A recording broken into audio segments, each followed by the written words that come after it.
renewable natural gas can go when it comes to transportation, it can go one of two directions, really. There is what we've been talking about here is a renewable natural gas that is refined to the point where it can go into the fungible natural gas line anywhere, and it can be through a paper contract. It can be purchased downstream as it's going into a vehicle.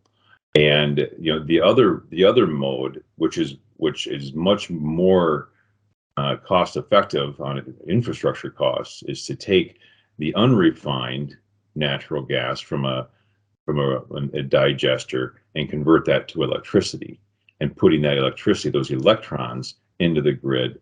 And now that's a whole nother conversation where we start talking about, under the renewable fuel standard, we can talk about this mystical, mysterious eRIN credit that could be generated from that whole process. It's probably about $10 million less to create that facility. That's just creating the electricity versus trying to purify that renewable natural gas so that it can go into the fungible gas line. Lots of requirements on the natural gas before it goes into that gas line. That's a key point that made me think of something else. We're constantly thinking about how we reduce carbon and emissions at the vehicle level. But if you're looking at a fuel production facility, whether it be refinery or ethanol facility, biodiesel, renewable diesel, they use electricity. They use natural gas.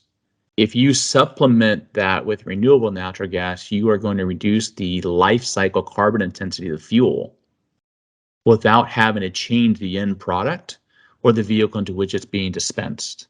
So you move upstream. You start saying, how do we pull carbon out of the life stream of the fuel? Carbon capture sequestration is the same idea. You go back to the point of production, whether it be material extraction from the earth, or harvesting of the crops, or producing the final fuel product. If you can supplement your energy needs with renewable natural gas at those stages, you're going to have a significant impact on the life cycle carbon intensity of that fuel.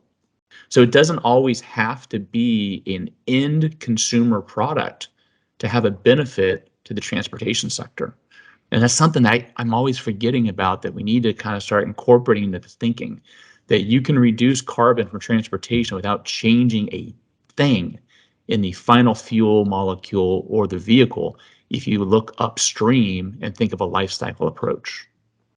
Yeah, I agree completely. We got to take that look. I mean, because you're looking at, I think in our reports we show about 10 to 20% of the carbon and that life cycle is all from upstream production and transportation and everything else. So yes, 80% at the tailpipe is a huge number. That's our big beast.